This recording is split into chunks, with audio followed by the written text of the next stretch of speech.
Hello again, and here we are. So, today I'll be interviewing uh, Paolo Hewitt from the New Musical Express. I say he's from there, he's written from them for years, and he's still writing for many other people. He's just a writer. One of his best books, which is what I'm interviewing him about, is The Looked After Kid, about his childhood growing up through foster care, which was a bit horrendous for him, and then into a care home, and then into boarding school. What a journey, but it's inspired him to become as creative as he is. He's also got another book coming out, or it is out, I don't know, you have to check it out, called But We All Shine On. So then he interviews, I think, people from the care home, the kids' care home that he was at. And so it's an amazing literary fest you should get into. His life is fascinating, it's really interesting. He has also agreed to be a judge on our National Poetry Rap Spoken Word competition for kids in care, which we're trying to put together. Hopefully it'll launch next year in Foster Fortnight, somewhere between, I think, March and April, yet to be confirmed. So it's a brilliant interview. He's a great guy. It cuts off at the end a little bit abruptly just because I'm an idiot when editing, but well, I'll get better, I'll get there eventually. People have asked me about this poster, by the way, this thing at the back here. And what you have is these three dancing kids, all happy and exciting, and one just looking a bit confused. That'll be that one. And that's kind of like how a lot of kids in care feel, just slightly on the outside. All the other kids have got families, they've got a normal-ish life, and then to be in care, whether it's a care home, whether it's with foster kids or kinship care, they feel slightly apart. And what we're trying to do is give kids a voice so that they can put their talent out there. So if you're a rapper, if you're a poet, if you're a spoken word, if you just want to create something, we're looking for you to, and your carers, to get involved. More on that later, but right now, Paolo Hewitt. Well, hello and welcome to Everything Foster Care with me, Joseph Drell, and Paolo Hewitt, who is a bit famous, that's going to be said, but not just New Musical Express, but interviews, books, a whole host of things. What a life you have led. So hello, Paolo. Nice to meet you. How are you? Yeah, I'm good. And I'll just put this straight up because this is the book. Yes, it looks after kid. Yeah, you'll know it's a bit dog-eared because I got mine on Amazon and for some reason I ended up getting a second-hand copy. I think there's some nice irony in that. I enjoyed that. The book itself follows your life from foster care upwards. And as I put in the description, your first experience of foster care wasn't the greatest. I wouldn't say that. I thought it was great. It was wonderful. you had this matriarch who was trying to mold you into some university professor at the age of 5 or 6. That sounds horrendous, really, I mean, you must have built up all these strategies to survive. Boom, boom, boom. I don't know if I did, actually. I mean, I think, I don't know. I mean, she was all... There's a bit in the book where I talk about we go and see her mother and father, my grandparents, and the uncle slips me up, takes me outside and slips a what was then called a half a crown. Yeah, It's the early 60s, and half a crown was like I know. 5 shillings. Yeah. I think it was something like it was a lot of money. Yeah. And then on the way home, we were driving in complete silence, and she suddenly went, "Give me the half crown your Uncle Josh gave you." And I was just like, this woman is all seeing, all knowing, all powerful, No So escape. I suppose the strategy I had was to retreat into books. Yeah. I was a fast reader. I read from a very early age, thank God. I would just picture myself. I would read Greek mythology, and I'm hanging out with Hercules, and I'm You Yeah. know, I'm in the Trojan horse. You know, it was that fantasy thing, and then, I got a fair bit of that being called Jason. Jason and the Argonauts used to come quite along to my childhood. that was one way. Playing football was another, Yeah. and also when I heard the Beatles, "She Loves You." I heard that Yeah. that was the first music I really heard, and it just sent me to another dimension. So I think Yeah. those three things, as you know, all those three things put you in the present. When you're playing football, you're not thinking, "Oh God, my life's shit." You're thinking, "If he gets me the ball, I can go past that defender and score." Yeah. If you're Oh, reading a yeah. great book, you're not thinking, "Oh, my life's shit." You're thinking, "Oh, I'm Oliver Twist. I'm with the Artful Dodger. I'm doing this. I'm doing that." Yeah. And the same with music, they all put you in the present, you know. So It's an interesting thing you say that because, some people would call it an escape from reality, but I would actually call it that is your reality. I spent an awful lot of time on my own. I was very isolated. She had locks on the outside of the bedroom door, you see, so I couldn't get out anyway. So I'd spend a lot of time in that bedroom. That's crazy. Yeah, That's it was. I crazy. mean, she was. She, you know. And then when Mr. Bishop used to come along, he would talk to me for 5 minutes, and I didn't realise until I read my files, but he would get exasperated with me because, as the other social worker had noted, I was inarticulate. I couldn't talk. I couldn't, Hmm. I couldn't express myself. And so he would just get annoyed. He'd go and talk to the foster mother, and the foster mother would get a therapy session with him for about an hour or something. BBC did a documentary on me, and we went back there. We went back to the house, Okay. and I was standing outside. One of the technicians came up to us and said, "Oh, one of the neighbours just asked what we were doing," and I told them, and she said, "Yeah, we thought there was something wrong going on there, but we didn't like to interfere." Yeah. Ah, Yeah, that one.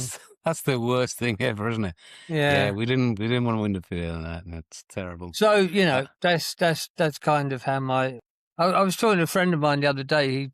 He had a traumatic childhood as well. I said the main thing I felt was useless all the time. I just felt useless. Everything apart from football. I was good at football and I was good at reading and I was but she good at wanted you to be really academic, didn't she? yeah. She had a brother who had died early, and the brother was Yeah. the brother was a kind of high flyer who was in the RAF. And she decided that she wanted me to become the brother who had died. Yeah. I later found, I don't know why, because it was a crazy idea, because the brother had actually taken all the family's love and attention. She didn't get any. This is why she was so angry, and this is Yeah. why she was taking out on every kid. And honestly, Jason, she was ordering kids in like pizzas. I remember it being. There's a bit in my files where she writes to social services saying that she wouldn't mind getting another kid. It can be this, it can be that, um, but not African. Can be Indian. Go as far as Indian, but not Yeah. African. Got to be Very bright. Got to be, gracious. It's like she was ordering a pizza. Mushrooms on top, bit of pepper, and hold the pepperoni.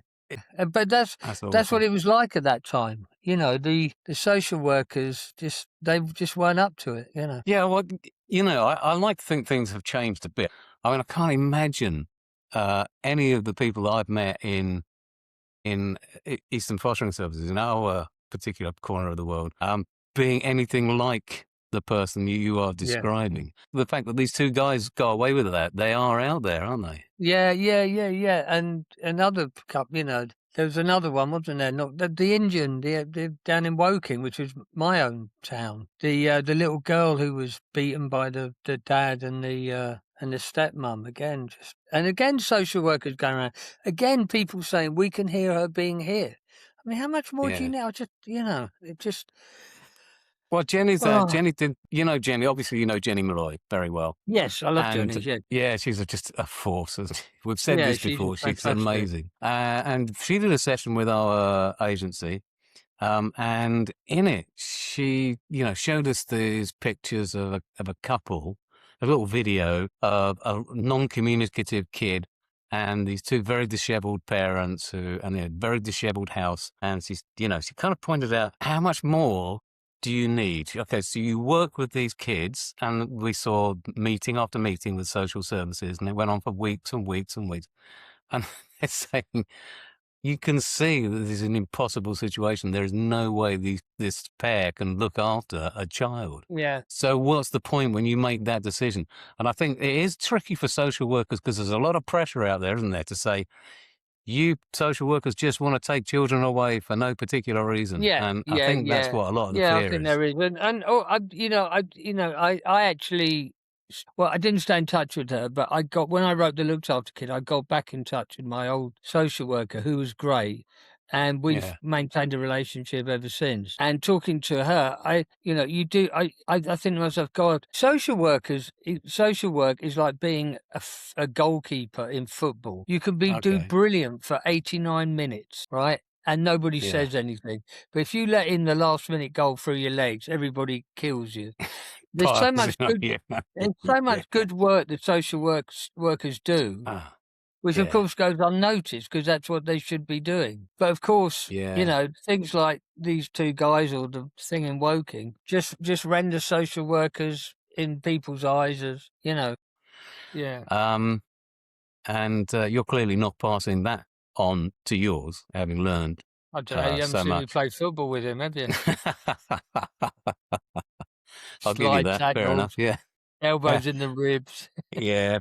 Proper No, football, mate. Yeah. I couldn't, I could No, of just course not. But no. then you went into care. You were, or she, I don't know, she didn't want you anymore because you weren't living up to her expectations. Is that correct? I'll tell you I wasn't living up to her expectations, but the thing about it was her expectations were so high. She Yeah. knew that she set them at this high, it's so high that she knew that I would never reach her. It wasn't about that. It was just about her taking out her anger and making these Yeah. ridiculous demands.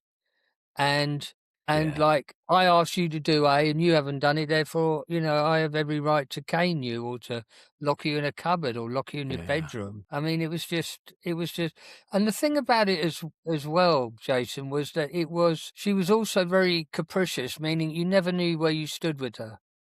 Right. Like, you just didn't know, was she in a good mood? Was she in a bad mood? She'd turn like that. One minute Right. she'd be laughing, next minute she'd be slapping you around the head. I mean, it was just, you were just So always difficult. yeah, I was just always on Tinder sticks with her, you know what I mean? Yeah. And anyway, what happened was that, I got to about 10 years of first of all, there was one incident where I used to steal from her purse. First of all, it was a penny, then it was, 2 pennies, and it was sixpence, and Yeah. and then Yeah. once I You took document that in the book. yeah, Yeah. and so she calls the school up, and my form teacher, who was a lovely man, sat me down, and he was just trying to, is everything all right at home? And of course, I kept saying, yeah, it's all fine, it's fine, yeah.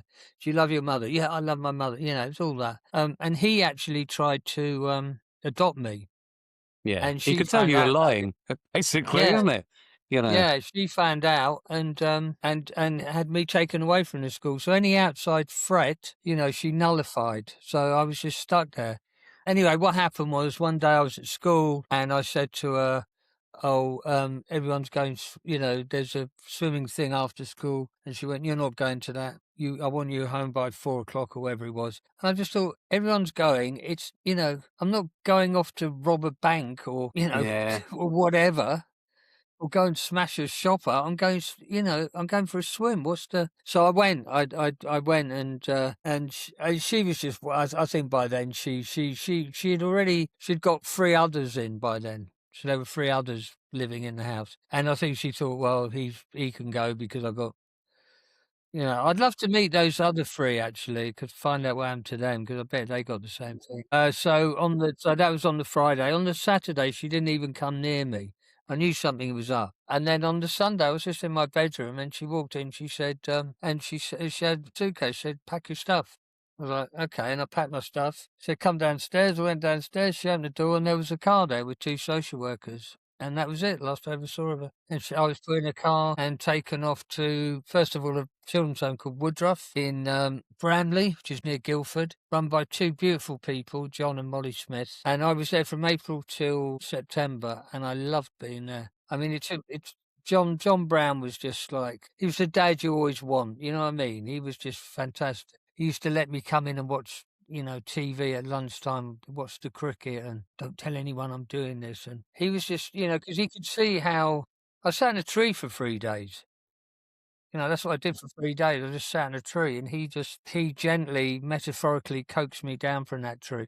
So when I had to move to Burbank, I was just so distraught. I was like, you know, I'm really, really happy here. You know, everything I wanted is here, and, you know, I feel so much better and happier, and now you're sending me somewhere else. But I went off to Woking. I went to Burbank Children's Home in Woking when I was 10 years old, and I stayed there till I was 18. And I was quite lucky in some ways because a lot of kids get moved around, but I never did. I stayed at Burbank till I was 18, so I at least had some kind of stability. Well, it was kind of at school. Well, obviously English, but also history, because I liked history, and I'd write a lot there. And there's a book, I think it's by Plato. It's called The Republic. It's like this huge book. It's huge, you know. And I used to walk around school with it, you know. I was like 13, as you know. This is like a university course book, you know. And teachers would say, "Have you read that?" I go, "Yeah, yeah, I've read it." You know. But anyway, one day I walked in, yeah, yeah, yeah, yeah. Um, and then one day I walked into school, and my good friend Enzo Esposito was reading The Enemy, the New Musical Express, and I was like, "What is that?" And he was like, "It's a music." But I'd never heard of such a thing. I'll just read it, you know, because I kept on to him. "What do you mean it's about music? It's a paper about music. What, just music?" "Yeah, just music." "What? Don't he talk about music? Don't have football in it?" "No, just here, you read it," you know. And he gave it to me, and it was like the light went on, boing. Yeah, I just looked at it and I thought, "My God, this is what I wanna do." I was 14, I was very lucky because, you know, it gave me a direction, it gave me something, that's what I wanna do, that's what I'm going for. And then I made a big mistake in English one day when I had to stay behind and talk to the English teacher because my grades were dropping. And she was like, "You've got to get your grades up. I mean, what are you going to do in life?" I said, "I'm going to be a writer." And she burst into laughter, and she laughed at me, and it just killed me. It just absolutely killed me. And I thought, I'm not telling anybody ever again what I want to do. So that's what I did. I just put everything I had into writing for the enemy. No, I know it was awful. She was a real snob. To her, writers were like Shakespeare, Joyce, Dickens, you know. So Yeah. Well, the three daughters sing and dance at the end. "Oh, we love you, really, Papa." I always thought that was a real fault of the English system because me and my friends read books, but suddenly we're introduced to Shakespeare and Chaucer. It's a completely different language. Everybody's like, "What is this? What is this?" You know, if we'd have been given Dickens, like Oliver Twist, or stuff like that, then they would still be reading books. But everybody just gave up on it. It's still really important to me. I panic if I go on tubes and buses, and if I haven't got a book, I'm like, "Oh fuck, I haven't got a book. What am I going to do?" I've gone home. I've gone home before to get a book.